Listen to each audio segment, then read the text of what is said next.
News BRS working president మాజీ మంత్రి KTR formula ఈ కార్ రేసింగ్ కేసులో ఏసీబీ విచారణకు హాజరయ్యారు. ఈ కేసులో ఆయన ఏవన్గా ఉన్నారు. ప్రభుత్వ సంస్థల అనుమతి లేకుండానే విదేశీ సంస్థకు నగదు చెల్లించినట్లు ఆయనపై ఆరోపణలు ఉన్నాయి. ఆయన ఇప్పటికే ఈ ఏడాది జనవరిలో ఏసీబీ విచారణకు హాజరయ్యారు. మరోవైపు ఏసీబీ కార్యాలయం వద్ద పోలీసులు భారీ బందోబస్తు ఏర్పాటు చేశారు. ఏసీబీ ఆఫీస్ దగ్గర ఎవరిని పోలీసులు అనుమతించలేదు. కేటీఆర్ వెంట అడ్వకేట్ రామచంద్రరావు వెళ్లారు.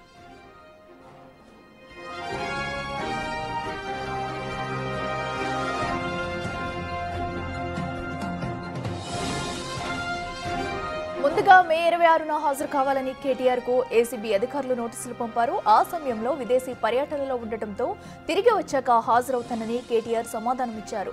దీంతో ఈ నెల 16న విచారణకు రావాలంటూ ఏసీబీ మరోసారి నోటీసులు ఇచ్చింది.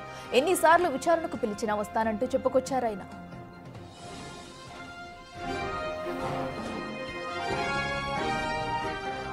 3 సార్లు కాదు 30 సార్లు పిలిచినా విచారణకు సహకరిస్తాం. మా మీద కేసులు బనాయించి మమ్మల్ని ఇబ్బంది పెట్టి కమిషన్లు వేసి మమ్మల్ని ఏదో ఇబ్బంది పెట్టినంత మాత్రాన, వేధించినంత మాత్రాన ప్రజల తరపున ప్రశ్నించడం బంద్ చేస్తామనుకుంటే అది కాంగ్రెస్ ప్రభుత్వం యొక్క అవివేకం, అజ్ఞానం అవుతుంది తప్ప ఇంకోటి కానే కాదు. పెద్దలు కేసీఆర్ గారిని, పెద్దలు హరీష్ రావు గారిని కాళేశ్వరం కమిషన్ ముందు కూర్చోబెట్టి మీరు పైశాచికానందం పొందొచ్చు.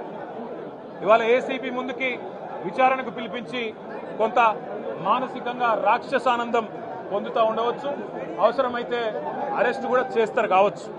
కానీ ఒకటి పక్క, తెలంగాణ కోసం గతంలోనే జైలుకు పోయి వచ్చిన వాళ్ళం. హైదరాబాద్ బ్రాండ్ ఇమేజ్ని పెంచే ప్రయత్నంలో భాగంగా హైదరాబాద్ బ్రాండ్ని కాపాడే క్రమంలో తీసుకున్న ఏసీబీ దర్యాప్తులో వేగం పెంచింది. బీఆర్ఎస్ ప్రభుత్వ హయాంలో నిర్వహించిన ఫార్ములా ఈ కార్ రేసులో దాదాపు 54.89 కోట్ల నిధులు దుర్వినియోగమైనట్లు ఆరోపణలున్నాయి. ఇందులో కేటీఆర్ ను A1గా చేర్చారు. జనవరిలో కేటీఆర్ విచారణకు వెళ్లగా ఏసీబీ స్టేట్మెంట్ రికార్డు చేసింది. ఈ కేసులో A2గా సీనియర్ ఐఏఎస్ అధికారి అరవింద్ కుమార్, A3గా హెచ్ఎండిఏ బోర్డు మాజీ చీఫ్ ఇంజనీర్ బిఎల్ఎన్ రెడ్డిని ఏసీబీ ఇప్పటికీ విచారించింది. కేటీఆర్ ను మరోసారి ప్రశ్నిస్తుండటంతో ఈ కేసు తుది దశకు చేరినట్లుగా తెలుస్తుంది.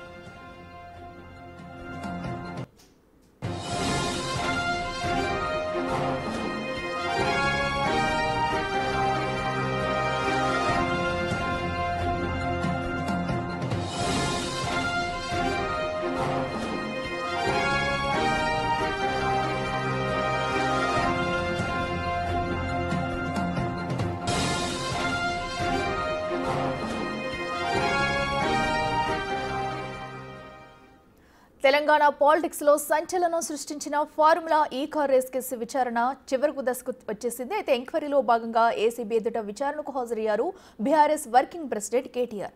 ఈ నేపథ్యంలో ఈ కేసులో ఎప్పుడు ఏం జరిగిందన్నది ఓసారి పరిశీలిస్తే, ఫార్ములా ఈ కార్ రేసు వ్యవహారంపై 2024 డిసెంబర్ 19న కేసు నమోదైంది. ఫార్ములా ఈ రేసు నిర్వహణ కోసం నిబంధనలకు విరుద్ధంగా విదేశీ సంస్థకు నిధులు చెల్లించారంటూ అప్పటి పురపాలక శాఖ ముఖ్య కార్యదర్శి దాన కిషోర్ ఏసీబీకి గత ఏడాది అక్టోబర్ 18న ఫిర్యాదు చేశారు. ప్రభుత్వానికి 54.88 కోట్ల మేర నష్టం వాటిల్లిందని కంప్లైంట్లో పేర్కొన్నారు.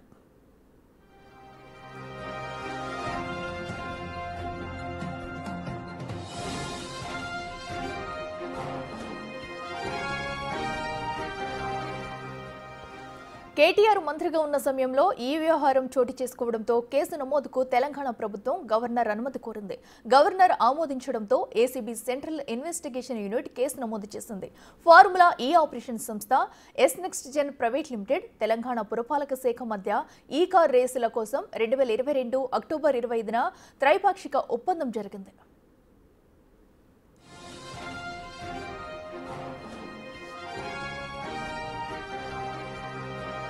అనంతరం జరిగిన పలు పరిణామాల్లో హెచ్ఎండిఏ తన సాధారణ నిధుల నుంచి 54.88 కోట్ల మేర చెల్లించాల్సి వచ్చిందని ఫిర్యాదులో పేర్కొన్నారు. నిబంధనలు ఉల్లంఘించి మరి ఈ చెల్లింపులు చేశారని ఫిర్యాదు చేశారు. అవినీతి నిరోధక చట్టంలోని పలు సెక్షన్ల కింద కేసు నమోదు చేశారు.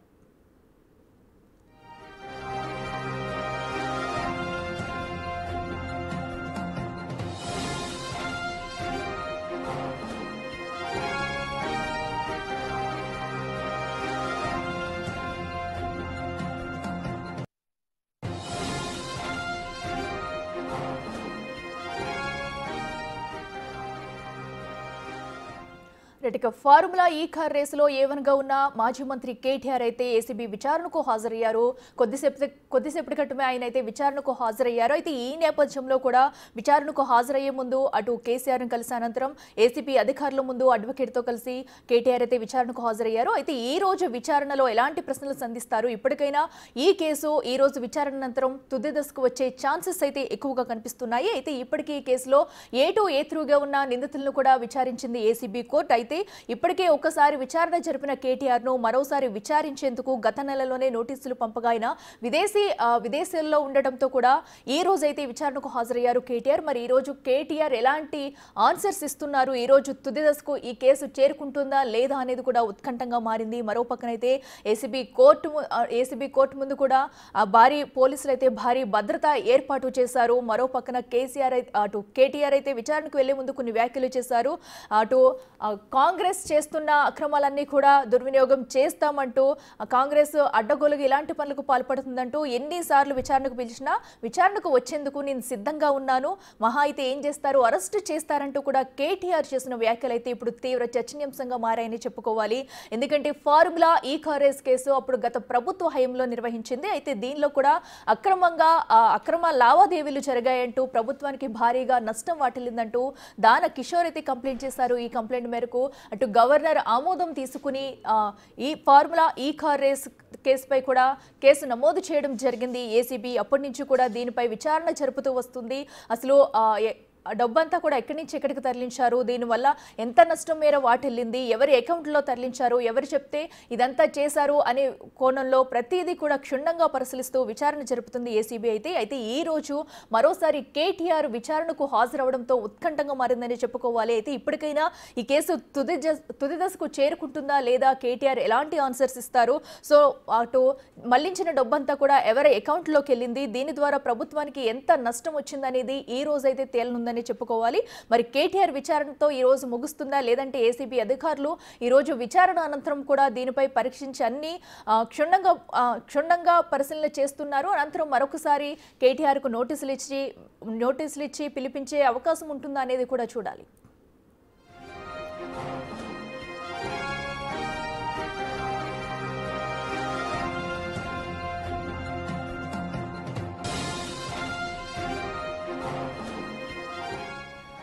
ఏసీబీ విచారణకు మాజీ మంత్రి కేటీఆర్ అయితే హాజరయ్యారు. ఈ రోజు విచారణలో ఎలాంటి ప్రశ్నలు సంధిస్తుంది ఏసీబీ, కేటీఆర్ ఏం చెప్తారో అనేది కూడా ఉత్కంఠగా మారింది. ప్రస్తుతం అయితే విచారణ సుదీర్ఘంగా కొనసాగుతుంది. అయితే ఎప్పటి వరకు విచారణ కొనసాగుతుంది, కేటీఆర్ లోపల నుంచి ఎప్పుడు బయటకు వస్తారు, అసలు ఏం చెప్పబోతున్నారు, ఏసీబీ ఏం ప్రశ్నిస్తుంది అనేది కూడా మరికొద్దిసేపట్లో తేలనుంది.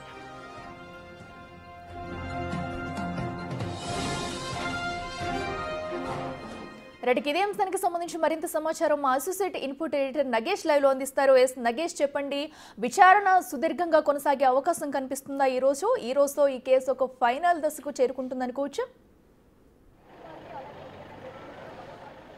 ఖచ్చితంగా అంటే సుదీర్ఘ విచారణ అయితే కొనసాగుతుంది. సాయంత్రం 5 గంటల వరకు కేటీఆర్ని ఇవాళ విచారించే అవకాశం కనిపిస్తుంది. రెండోసారి కేటీఆర్ ఏసీబీ ముందు అటెండ్ అయ్యారు. 55 కోట్లకు సంబంధించిన ఫార్ములా ఈ కార్ రేసులో 55 కోట్ల రూపాయలు ప్రభుత్వ అనుమతులు లేకుండా చెల్లింపులు జరిగాయని చెప్పి ప్రధాన ఆరోపణ. ఇందులో ఫార్ములా ఈ కార్ రేస్ సంబంధించి నెక్స్ట్జెన్ కంపెనీ కావచ్చు, అలాగే గ్రీన్కో కంపెనీ ఓవరాల్ స్పాన్సర్షిప్లో ఉంది. గ్రీన్కో కంపెనీ ఫస్ట్ సారి నిర్వహించిన తర్వాత రెండోసారి నిర్వహణకు చేతులెత్తడం అనేది ఖచ్చితంగా వీటికి సంబంధించి కూడా క్వశ్చన్లు అడగ అవకాశం కనిపిస్తుంది. ఇప్పుడు 10 గంటలకు ఏసీబీ ముందు కేటీఆర్ హాజరయ్యారు. ఎందుకంటే కేటీఆర్ హాజరైన తర్వాత ఇంతకుముందు కూడా గతంలో లాయర్ సమక్షంలో కూడా హాజరు కావాలని చెప్పి హైకోర్టు తన ఆదేశాల్లో పేర్కొంది. ఆదేశాల్లో పేర్కొన్న తర్వాత లాయరు ఒకవైపు కూర్చుంటాడు, మరోవైపు ఏసీబీను అలాగే కేటీఆర్లు అడగడానికి ఏసీబీ అధికారులు కూర్చుంటారు. సో దీనికి సంబంధించి కూడా కేటీఆర్ రకరకాల ఆరోపణలు చేశాడు. లైట్ డిటెక్టర్ పరీక్షలకు కూడా సిద్ధంగా ఉన్నాను, అవసరమైతే అని చెప్పి ప్రభుత్వానికి కూడా సవాల్ విసిరాడు. ఎందుకంటే ప్రతీకార రాజకీయాలకు అనుగుణంగానే విచారణ కొనసాగుతుంది. తమ ప్రభుత్వం బ్రాండ్ ఇమేజ్ పెంచే విధంగా 750 కోట్ల రూపాయల పెట్టుబడులు తెలంగాణకు వచ్చే విధంగానే ఈ కార్ రేస్ నిర్వహించామని చెప్పుకొచ్చారు. దాదాపుగా 45 దేశాలు ఇందులో ఈ కార్ రేస్కు సంబంధించి కూడా వాళ్ళందరి దృష్టి తెలంగాణ వైపు ఉండి చాలా వరకు ఇందులో ఆ కంపెనీలు తెలంగాణలో పెట్టుబడులు పెట్టడం కోసమే ఈ కార్ రేస్ అనేది కూడా తెలంగాణ బ్రాండ్ ఇమేజ్ పెంచడం కోసమే తాము ఇక్కడ ఈ కార్ రేస్ నిర్వహించామని చెప్పారు. కానీ ఈ కార్ రేసు నిర్వహణ అనేది అప్పుడు మున్సిపల్ శాఖ మంత్రిగా ఉన్న కేటీఆర్ ఎందుకు అంటే అనుమతులకు సంబంధించి కూడా క్లియర్గా అంటే 55 కోట్ల చెల్లింపులు జరిగే క్రమంలో అంటే ప్రభుత్వం నుంచి తాను అంటే ప్రభుత్వము నుంచి అందులో ఉన్న అరవింద్ కుమార్ ప్రిన్సిపల్ సెక్రటరీగా అలాగే బిఎల్ఎన్ రెడ్డి అప్పటి హెచ్ఎండిఏ చీఫ్ ఇంజనీర్గా సంతకాలు పెట్టి వాళ్ళు డబ్బులు జారీ ప్రక్రియ అంతా చూసుకున్నారు.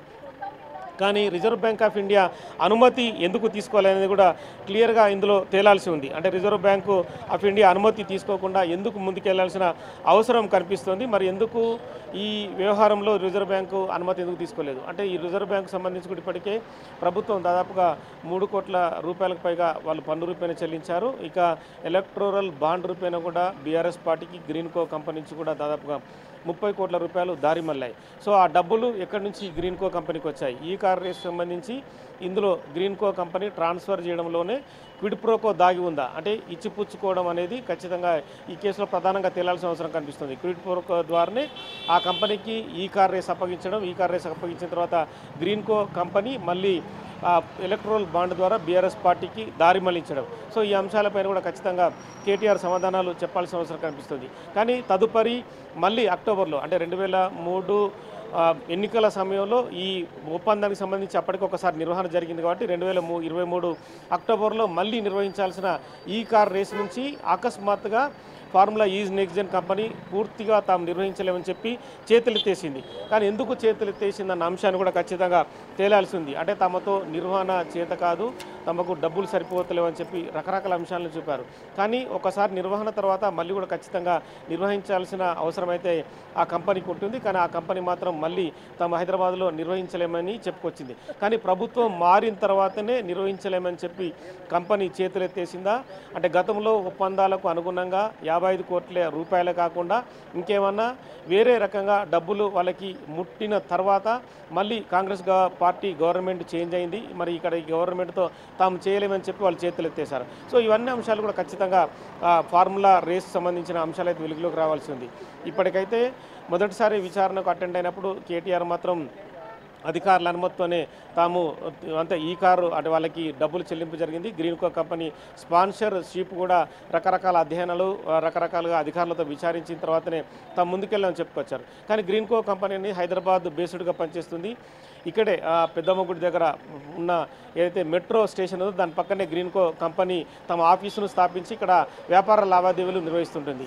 బేసికల్గా ఈ కంపెనీ బ్యాక్గ్రౌండ్ అంతా కూడా దుబాయ్ బేస్డ్గా నిర్వహిస్తుంటుంది. రియల్ ఎస్టేట్ వ్యాపారాలకు ఈ కంపెనీ పెట్టింది పేరు. గ్రీన్కో కంపెనీ డెవలప్మెంట్ కానీ వాళ్ళు అంటే నెక్స్ట్ లెవెల్లో అంటే భూమిని వాళ్ళు తీసుకొని వాళ్ళు డెవలప్మెంట్ తీసుకొని చేయడం కావచ్చు, కానీ భూముల లావాదేవీలు చేయడం కావచ్చు అని ఇవన్నీ కూడా చేస్తుంటుంది. ఎందుకంటే హైటెక్ సిటీ దగ్గర ఉన్న ఒక ల్యాండ్ వ్యవహారంలో కూడా గ్రీన్కో కంపెనీ పాత్ర ఉందనేది కూడా చాలా వరకు ఆరోపణలు. సో ఇలాంటి వ్యవహారంలో గ్రీన్కో కంపెనీకే ఈ కార్ రేస్ నిర్వహణ ఎందుకు అప్పచెప్పినట్టు అంటే వాళ్ళకు గతంలో నిర్వహించిన అనుభవం ఉందంటే అది కూడా లేదనేది కూడా తెలిసిపోతుంది. మరి గ్రీన్కో కంపెనీ ఎందుకు ఇందులో ఇన్వాల్వ్మెంట్ అయినట్టు, గ్రీన్కో కంపెనీ ద్వారా ఈ కార్ రేస్ నిర్వహించే ఎస్ నెక్స్ట్ జెన్ కంపెనీ కానీ వాళ్ళని ఇక్కడికి ఎందుకు తీసుకొచ్చినట్టు. సో ఈ కార్ రేస్కు సంబంధించి కూడా ఇప్పటికే వాళ్ళు వాంగ్మూలం ఇచ్చారు. వాళ్ళు అంటే వర్చువల్గా హాజరయ్యారు. తాము గతంలో గవర్నమెంట్ వాళ్ళు చెప్పినట్టుగా గ్రీన్కో చెప్పినట్టుగా తాము అటెండ్ అయ్యాం. కానీ డబ్బులకు సంబంధించిన లావాదేవీల వ్యవహారంలో తేడా ఉంది. తమకు ఆ డబ్బులు సరిపోవడం లేదు, నిర్వహణ అనేది చాలా కష్టమని చెప్పి వాళ్ళు ఏసీబీ ముందు వాంగ్మూలం ఇచ్చారు. సో మరి ఇక దీనిలో ప్రధానంగా మిగిలింది అరవింద్ కుమార్ కావచ్చు, బిఎల్ఎన్ రెడ్డి కావచ్చు, ఇక మొత్తం నిర్వహణకు కేంద్ర బిందుగా ఉన్న కేటీఆర్ కావచ్చు.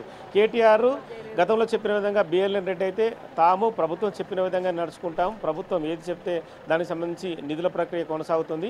కానీ ఒక లెటర్ ద్వారానే నిధుల ప్రక్రియ కొనసాగిందనేది ఇక్కడ ఖచ్చితంగా అర్థమవుతుంది. ఇక్కడ ప్రభుత్వ అనుమతి తీసుకున్న క్రమంలో క్యాబినెట్ మీటింగ్ నిర్వహించాలి, ఈ కార్ రేస్ సంబంధించి క్యాబినెట్లో అప్రూవల్ తీసుకోవాలి.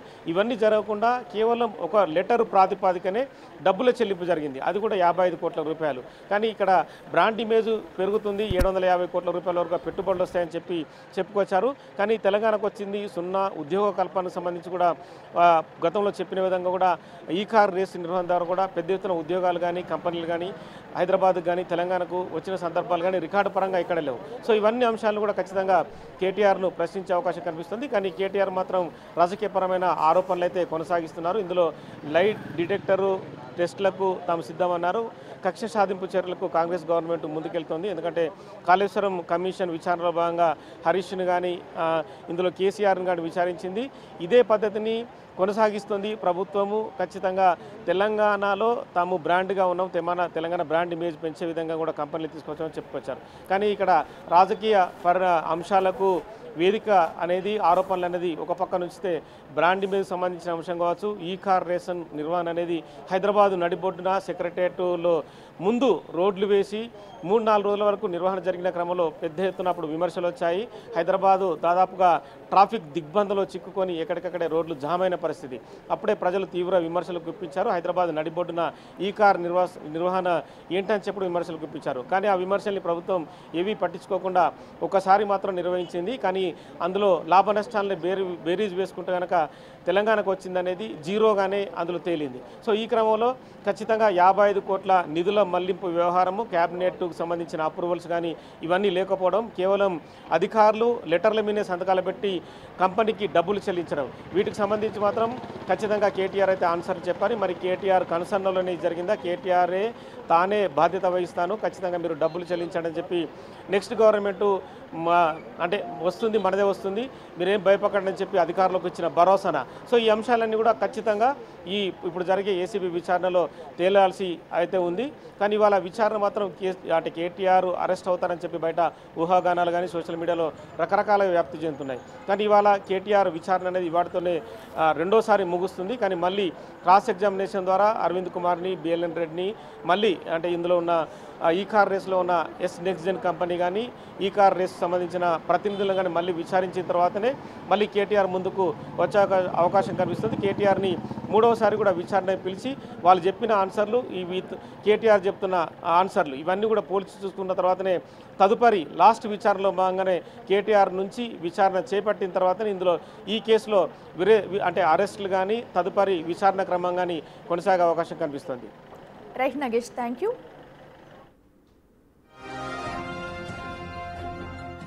రైట్గా అటు ఈ కార్ రేస్ ఫార్ములాకి సంబంధించి కూడా ఏసీబీ అధికారులు ఎదుట రెండోసారి మాజీ మంత్రి కేటీఆర్ విచారణకు అయితే హాజరయ్యారు. ప్రస్తుతం విచారణ సుదీర్ఘంగా కొనసాగుతుంది. సాయంత్రం 5 గంటల వరకు విచారణ సాగే అవకాశం అయితే కనిపిస్తుంది. అయితే ఈ కేసులో కూడా దీనికి సంబంధించి ఈ కార్ రేస్ ఎప్పుడైతే గత ప్రభుత్వ హయాంలో నిర్వహించిందో అప్పటి నుంచి కూడా దీనిపై పలు వివాదాలు అయితే తలెత్తుతూనే వచ్చాయి. అయితే ఈ నేపథ్యంలో భారీగా ప్రభుత్వానికి నష్టం వాటిల్లిందంటూ విదేశీ సంస్థలకు అక్రమంగా డబ్బు తరలించారంటూ కూడా పలు వివాదాలు తలెత్తాయి. అయితే ఈ నేపథ్యంలో దానా కిషోర్ దీనికి సంబంధించిన అన్ని వివరాలు తెలుసుకుని దీనిపై కేసు నమోదు